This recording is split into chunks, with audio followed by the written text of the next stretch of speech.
Biz kimmiz va Bilton metodikasi nimasi bilan farq qiladi?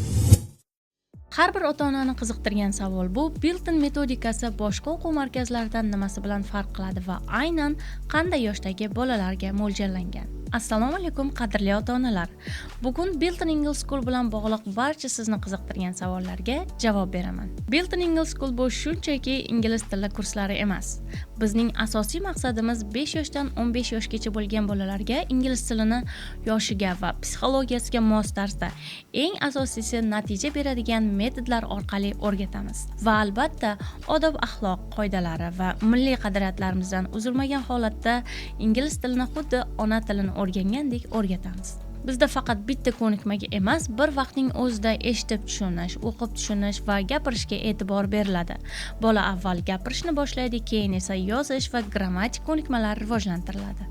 Bu metodika ayniqsa diqqatni tez chalg'iydigan, ingliz tili o'rganishdan qo'rqadigan, avvalam o'qib lekin natija ko'rmagan va ingliz tili o'rganishni qiyin deb o'ylaydigan bolalar uchun juda ham mos. Biz har bitta guruhni bilim darajasiga qarab shakllantiramiz. Bu narsa esa har bitta bolani o'ziga mos muhitda o'rganish imkoniyatini beradi.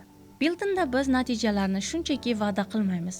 Shuning uchun ham ota-onalarga har doim bitta narsani aytamiz: avval sinab ko'ring. Ota-onalar esa biz bilan farzandidagi o'zgarishlarni bir oy ichidayoq sezishni boshlaydi.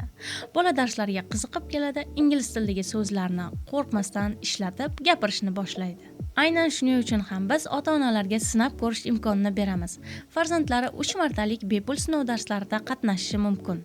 Bunda ota-onalar bizning metodikamiz va Biltondagi muhit bilan tanishib, farzandlaridagi ijobiy o'zgarishlarni va natijalarni o'z ko'zlari bilan ko'rishlari mumkin bo'ladi. Agar siz ham farzandingiz uchun to'g'ri metodika va natija beradigan muhit izlayotgan bo'lsangiz, pastdagi havola orqali sinov darslarimizga yoziling.